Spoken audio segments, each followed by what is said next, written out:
What is going on there, citizens of the Reject Nation? We just got out of watching Indiana Jones and the Dial of Destiny. And by just got out of, I mean like 15 minutes ago. We saw it at a theater nearby. Once we found a reasonably quiet spot to set up and film it, there were literally popo right around. And I was like, I'm dealing with this in Burbank today, especially for this movie. We're just going to go to my backyard, still do it standing, so it feels a little bit more like we just got out of the theater. So ladies and gentlemen, please go ahead. Friends of Friends reference. Hey. Whoop-ow! Whip that like button. Before we go into our review for this, let's give you guys a little plot synopsis of what this movie's all about. All right, so Indy's old. He's like really old, but he's got his trademark fedora and his whip at the ready because he's on a mission to retrieve a powerful artifact that could shake the very foundations of history. But he's not alone on this quest. Joined by his goddaughter, Indy's got more than just ancient booby traps and deadly foes to contend with. He's got to keep up with a whip-smart young companion who's just as eager to uncover the secrets of the past. And speaking of foes, watch out for Jürgen Waller. This former Nazi might work for NASA now, but he's still up to his old Nazi tricks, you Nazis, and he'll stop at nothing to get his hands on the Dial of Destiny. It's a race against time as Indy and his goddaughter. They navigate these treacherous ruins, sort of, and outwit their enemies, sort of. Will they retrieve the Dial of Destiny before it's too late? Did it warrant a less than mediocre 5-minute standing ovation at Cannes Film Festival? We're here to tell you right now if it does. Right. We only talked about it during the credits. We didn't ride together to the theater.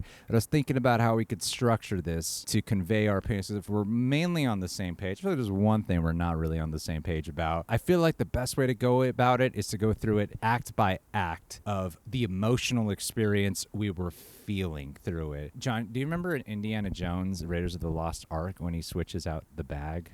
The artifact, the bag? I think he has a mixed bag in there. Oh. I think he has just it's a mixed bag. Okay, now let's go an ancient Act artifact. 1. Act 1's the prologue that it seems like everyone's keen to spoil for you guys, so I'm going to do it right now too. It starts off in the 1940s, setting up everything to come. You got this young Indiana Jones, and then you see how they get their hands on half of the Dial of Destiny, how it's being kept by the Nazis led by Mads Mikkelsen. Indiana Jones is teamed up with Phoebe Waller-Bridge's dad, played by Toby Jones. It's a prologue that's supposed to feel like the old Indiana Jones movies. John, you have way more of a nostalgic love for Indiana Jones than I do. What did you think about that prologue? I thought the prologue was decent. Kind of went halfway for me. I mean, the first thing you notice, obviously, is the de-aging technology on Harrison Ford, which at times looks pretty amazing, and at other times has all the pitfalls that we've come to expect from that particular effect. But that aside, yeah, it's a fun,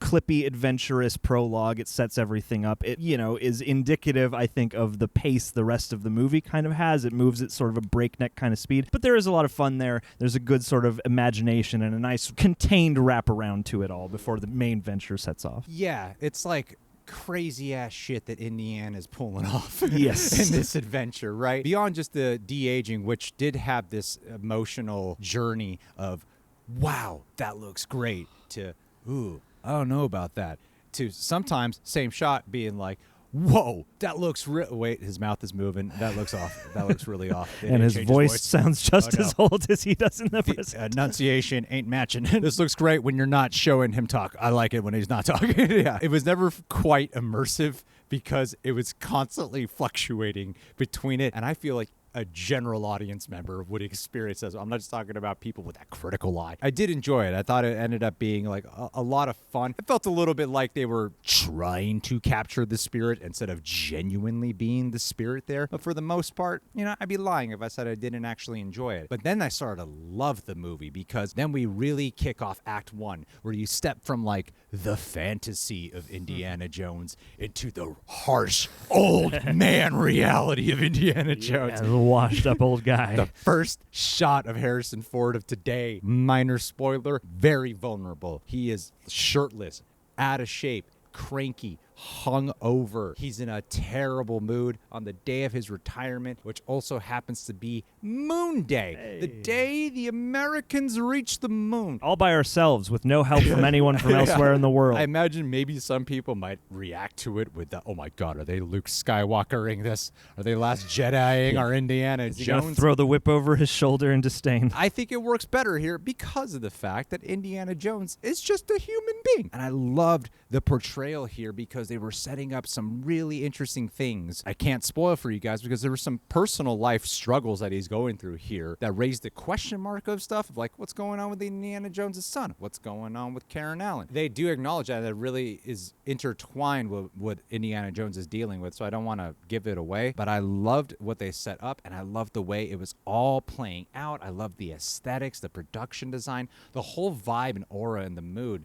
And that's when you meet Phoebe Waller-Bridge's character, Helena, who is his goddaughter, and you see this instant chemistry where there's this twinkle back in Harrison Ford's eye, feeling good about the past, and then she wants to find the other half of the Dial of Destiny for a lot of her own reasons, right? And then it leads into this adventure where people, of course, like, you got like Mads Mikkelsen, you got Boyd Holdbrook, they're all like chasing after the same thing, so they're chasing after her. That's where you see all that stuff in the trailer with the big parade and Indy on the horse and the train, like the main good stuff. I loved it. I mean, did you love? I is great. Loved yeah. like all of that, like the whole like 20-minute chunk. It had tension, it had stakes, it had a rousing spirit to it. I loved all of it. I was like, I don't know what all these critics are talking about. This movie's a blast. Absolutely. And it's cool to see him in the 60s in a slightly different context and setting, you know, in the city, all that stuff. And then you got to get Indiana Jones overseas. Across the world. Slowly but surely, everything about the movie started to not work for me. It started feeling rote, monotonous, perfunctory, like the pacing started feeling dull. Everything started feeling forced. It started feeling like James Mangold was at a crossroads between the kind of movies he wanted to make, because in the beginning of it, it seemed like, oh, he's kind of doing a bit of like a Logan approach, but not like as heavy or harrowing, but with the Indiana Jones backdrop, you know? And I thought that was great because it was really clicking. Like all the tones were just, it was perfect. I'm like, what a great sequel setup, the legacy sequel. Great job. And then here, it's like they set up all these things with Indiana Jones being this like elderly guy who's like been out of the game and all these things. And then when he gets back overseas, it's just kind of like we're supposed to forget about all that and he's just moving along, no problem. And then more importantly, it's just the pacing of it just became so boring. How would you describe I think we joked about it in the middle of the movie of what the basic structure was. Well, yeah, it's like Indiana Jones will arrive at a place, he'll have an argument usually with Phoebe Waller-Bridge or somebody. They'll establish like the next destination or the next MacGuffin they got to go get. And then, oh, Mads Mikkelsen shows up and now we got to have a fight and now we got to move on to the next place. And you'll forget about Mads Mikkelsen for a while they repeat that cycle, and then he'll show up again to be one step behind everything, and the cycle repeats. Everything just started feeling like it was trying to be Indiana Jones, the old movies, instead of just being its own thing, which surprised me because I'm like, James Mangold, come on, man, just do your own thing. You're James Mangold. You usually do your own thing. Why is this the least I have felt your voice in a movie? And you've done franchise movies too. And yeah, I mean, with the MacGuffins, it just becomes, oh, now they got it, and now we got it. And now they got it, now we got it. And there's not really much of like a visual flavor or a dynamic to the pacing. It moves to the characters. Yeah, it moves in kind of a mono type of pace that is just chop, chop, chop, and it feels very much a victim of, you know, the modern blockbuster sensibility, where I feel like it really could have benefited from some of the breathing room and the tangibility that the original movies it is trying to emulate had. It takes you across the world to all these exotic locations, but you don't really feel like you're spending much time there. And even the tombs and the puzzles and stuff like that are like pretty brief. I would find myself getting into a moment and being like, yeah, now this is Indiana oh, we're moving on. Okay. Here's what I'll say. I think Harrison Ford is excellent here. It's easily. There's no question about it. He's doing great work. It's his most emotional performance of the Indiana Jones films. He really cares. He's not just showing up and pretending to be Indiana Jones. Like, he really cares. It shows in this film, shows in the interviews and the press that he does for it, specifically this portrayal. They have some emotional moments here that I thought they really could have played into. Like, there's a line in the trailer where Harrison Ford, he's saying, it's not about what you believe, it's about how hard you believe. So you kind of think that that's what this movie's going to be about. But no, it's not. Like, they have a scene where they say it, but it's not really demonstrated. Yeah, and nor does that matter in this movie. And I mean, the particular plot that they're going after isn't something he is especially passionate about as a character. Exactly. And that actually undercuts a lot of the fun of the journey, because Harrison Ford himself, his whole purpose of going on this is, I'm just trying to clear my name for not getting blamed for shit that happened because I'm retired. I just want to sleep in my apartment. Just want to enjoy my retirement. Like, he has no real vested interest in this to, like, the trailer's trying to trick you into thinking. But I've been looking for this all my life. this is the journey I never got to finish, and now I'm going to finish it. The trailers are trying to tell you that, but that's not what's happening here. The movie tries to trick you to think it's like doing this, it's going to crescendo into this theme of something, but no, you get the crescendo moment without the entire movie that ought to have preceded it to really sell what the emotions of that real climax ought to be. Phoebe Waller-Bridge, that's where I feel like you and I are kind of on a disagreement here. Sure. Because I am 100% sexist, and I agree with the entire sexist side of the internet about, oh my God, Phoebe Waller-Bridge ruins everything. And I want her to be Indiana Jones. Yeah, that's what I was hoping for. And we got it. It's not as cut and dry as that. I don't want to say I don't like her. Yeah. I started off with, oh, she's charming, to, I don't like the way you're written. You're kind of annoying. To eventually, within like the last 40 to 45 minutes of this, I really started to like her a lot, and I feel like she and Harrison Ford have easily some of the best scenes in this movie. Close to the end of this film. By the end of it, I really liked her a lot. Yeah, I like the two of them together. I thought the emotion of that and just what they were at least alluding to, even if it wasn't always in the dialogue and whatever, just the aura of their shared relationship was really lovely. And I liked her, knowledgeable but feisty kind of persona. I feel like even though people love to complain about that these days, it's well at home in a world like this, and you can see how she's reigniting that spark for him. I like that a lot. And even her, having her own little short round guy kind of made for a nice, just interesting beat for that character, even if that was nowhere near as engaging or, lovable as actual short round. Yeah, it was kind of okay to me. It's more like, hey, remember short round? Well, we got a much more restrained version here. Yeah. We got a lot more restrained versions of everything, you remember. And that's the thing, is everyone's comparing this to Crystal Skull. And I'm like, in some ways, Crystal Skull has more flavor and takes more swings. And in some ways, this one is much more sort of akin to what you want. But really, they both kind of balance out to me by the end of the day. I would meet you on that. Then you got Mads Mikkelsen here, who is, yes, a ruthless, cunning scientist, Nazi guy who was going for this more real, menace, gravitas portrayal. Like you see Mads Mikkelsen do in movies. Yeah, you wanted him to go bigger, which feels like the plot could have warranted it for sure. Yeah, especially they leave some things on the crazy table. Plan that he's got going on here. Yeah, and his obsession. I just feel like, given that it's Indiana Jones, I don't mind a different take on a villain, but escalated into madness. That's part of what we do here. Yeah.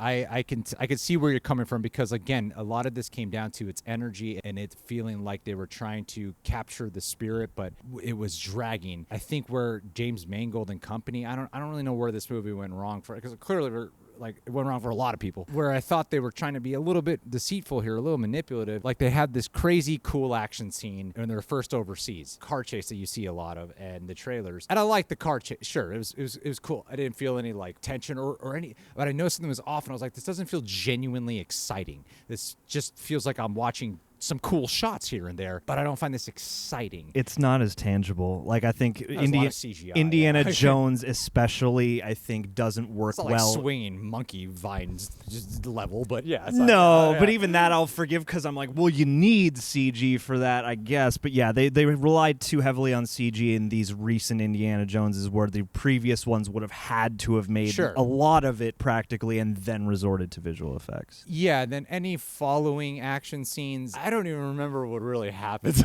honestly. They all just started blending together, and they don't really distinguish themselves too much. So if you're able to have fun with this movie, like a lot of people who've been able to come out of this film going, I don't care what critics say, because I thought I was becoming that guy. Yeah.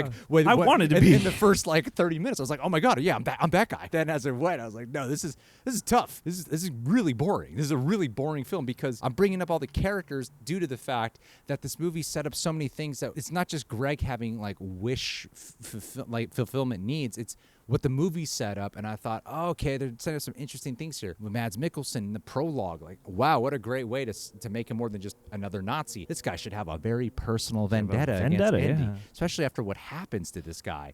No. It doesn't even seem like it's brought up ever in the conversations. And then with Phoebe Waller-Bridge and him, it just felt like banter and not anything with real depth until close to the end of this film. It feels like there were 2 drafts of this that were very much at war, and they're like 4 credited writers. It feels like one of them was just the adventure and just the plot beats and stuff, and then there was a different version where it's like, let's do the send-off, ride into the sunset, you know, embracing your age story. And I really feel like they kept 1 or 2, 3 beats from that personal story and then mostly went with the big action blockbuster, which is fine, but these movies are capable of doing both. I know people argue, you don't come to Indiana Jones for a drama or a character study, but with the amount of love the series has garnered and the way it's tied to Harrison Ford, and with movies like Maverick or even the John Wicks in acknowledging the age of their stars and letting them kind of break that fourth wall, they really missed an opportunity to do that here. Like, Harrison Ford's portrayal of his walk of life at this point as Indiana Jones is lovely when you get to glimpse it, but they don't spend much time on that. However, in the finale, and maybe some of you guys have heard this is when the movie decides to try something different. I like the different thing they did. I thought there was a cool mood and aura about it. There were some great visuals to it. There's some emotional heft, and I really love the final scene of this movie.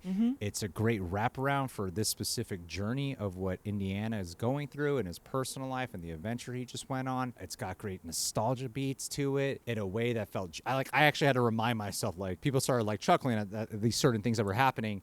And I like I said, I'm not like massively in love with the films, so I had to like check myself and go like, what's the? Oh yes, that's what it is. Yes, yeah, the callback, right? Yeah.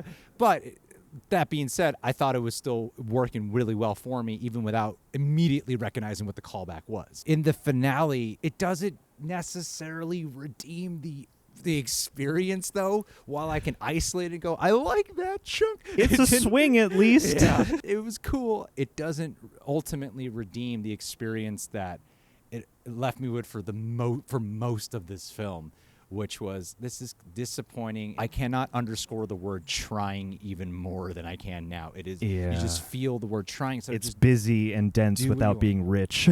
Yeah. Overall, for me, I would be like a 52% on this movie, honestly. Like, okay. I cannot say that over, like, that 50% that I'm recommending is like all in the first half hour where I loved it. And then the finale parts were like, yeah, it was nice. Yeah, sure. I mean, yeah, on a generous day, I might go to like 60%, but really it is in that 50 range, because I think some people, as demonstrated with a lot of the responses, some people are going to love it, some people are going to feel like us. And at the end of it, I just wasn't really moved a lot by much. So what is your favorite Indiana Jones movie? Leave your thoughts down below. You can subscribe, leave a like. Did you like this one? We will talk with you all soon.